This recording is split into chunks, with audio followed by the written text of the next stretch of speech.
আজি B+ north ইষ্টৰ উদ্যোগত আয়োজিত ৰচনা প্ৰতিযোগিতাৰ বঁটা বিতৰণী অনুষ্ঠানত উপস্থিত হ'বলৈ পাই যথেষ্টই ভাল লাগিলে। ডিগবৈ মহাবিদ্যালয়ৰ সহযোগত এনেকুৱা এটা ধুনীয়া সুন্দৰ অনুষ্ঠান হ'ল।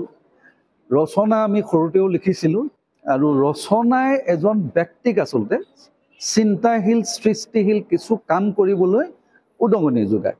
ৰচনা বুলি ক'লে এজন ব্যক্তিয়ে যেতিয়া কথাখিনি লিখাৰ লগে লগে তেওঁৰ যিটো সংগঠিতভাৱে তেওঁৰ মনৰ ভিতৰৰ ভাৱবিলাক অট'মেটিকেলি ওলাই আহে। সেই সুসংগঠিত ভাৱত ৰচনাই হৈছে আত্মপ্ৰকাশ কৰে তেওঁৰ মনৰ ভাৱবিলাক।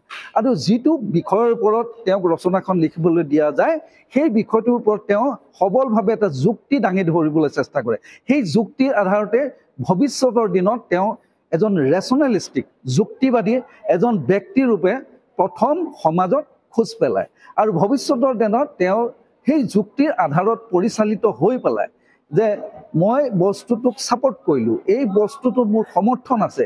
তাৰপিছত তেওঁ কি হয় জ্ঞানাত্মক দৃষ্টিৰে সেইখিনি কথা চিন্তা কৰে আৰু জ্ঞানাত্মক দৃষ্টিৰে চিন্তা কৰাটোকে আমাক ইংৰাজীত কয় কগনিটিভ স্কিল।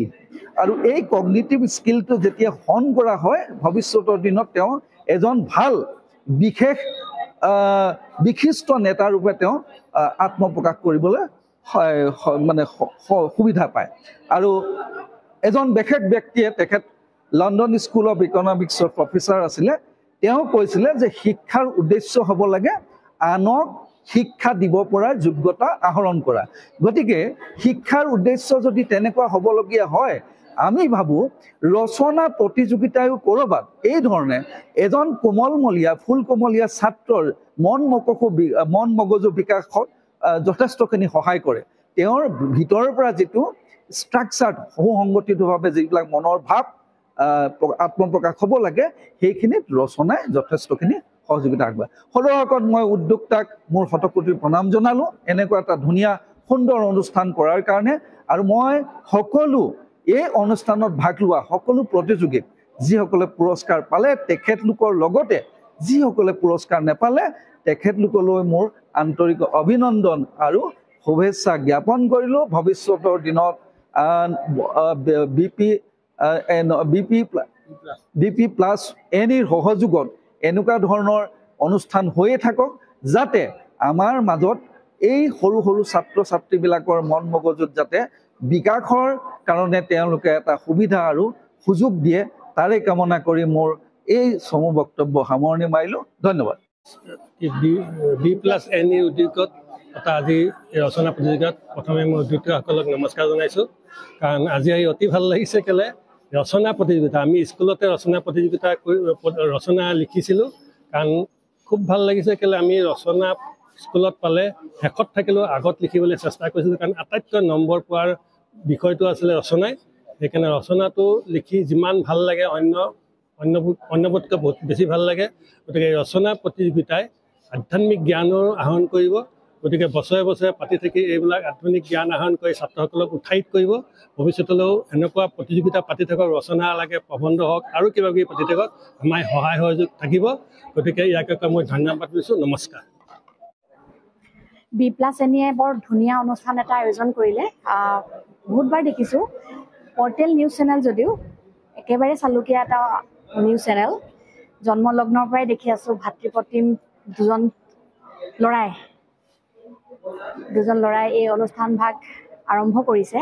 বহুত পৰ্টেল চেনেল এনেকৈ আৰম্ভ হয় মাজতে শেষ হৈ যায়। তেওঁলোকে কেৱল খবৰেই সংগ্ৰহ কৰা নাই, তাৰ লগে লগে আমাৰ সমগ্ৰ অসমৰ চুকে কোণে সোমাই থকা বিভিন্ন ছাত্ৰ ছাত্ৰীৰ মাজত সোমাই থকা প্ৰতিভাসমূহো এই ৰচনা প্ৰতিযোগিতাৰ মাজেৰে উলিয়াই আনিবলৈ প্ৰয়াস কৰিছে। ই নিশ্চয়কৈ প্ৰশংসা কৰিবলগীয়া।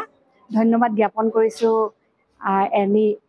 B+NEৰ সকলো কাৰ্যকৰ্তালৈ যিয়ে এনে ধুনীয়া পদক্ষেপ আমাৰ মাজলৈ লৈ আহিছে। ধন্যবাদ। Delhi public school Dibrugarh. ভাল লাগিলে। Thank you for selecting me in essay competition. তুমি আগতে এনেকা পুৰস্কাৰ পাইছানে নাই? পাইছোঁ, ডান্সত পাইছোঁ। আজি ডিব্ৰুগড়ৰ পৰা ইমান দূৰ আহি পুৰস্কাৰ ল'লা, মনত কেনেকুৱা লাগিছে? ভাল লাগিছে। ঠিক আছে, কংগ্ৰেচুলেশ্যন। Welcome. আজি ডিগবৈ মহিলা মহাবিদ্যালয়ত B+NE যেটো আমাৰ ডিগবৈৰ এটা জনপ্ৰিয় পৰ্টেল নিউজ চেনেল তেখেতসকলে আয়োজন কৰা ৰচনা প্ৰতিযোগিতাত আমি জানিবলৈ পাইছোঁ যে অসমৰ কেইবাখন জিলাৰ ছাত্ৰ ছাত্ৰীসকলে অংশগ্ৰহণ কৰিলে আৰু আজি ডিগবৈ মহিলা মহাবিদ্যালয়ত বঁটা বিতৰণী অনুষ্ঠান আছিলে আৰু এই অনুষ্ঠানভাগিত উপস্থিত থাকিবলৈ পাই আমি নিজকে ধন্য মানিছোঁ আৰু B+NE এই যিটো মহান কাম এই কামটোৰ আমি শলাগ লৈছোঁ প্ৰশংসা কৰিছোঁ আৰু ভৱিষ্যতে আমাৰ উঠি অহা প্ৰজন্ম আমাৰ ছাত্ৰ ছাত্ৰীসকলক তেওঁলোকে সমাজখনলৈ আগুৱাই লৈ আহিবৰ কাৰণে প্ৰকৃত মানুহ গঢ়িবৰ কাৰণে তেখেতসকলে যি উদ্যোগ লৈছে সেই উদ্যোগক আমি একেমুখে আমি শলাগ লৈছোঁ আৰু আহিবলগীয়া দিনবিলাকত যাতে এই NE বা B+NE সত্য নিষ্ঠা আৰু সততাৰে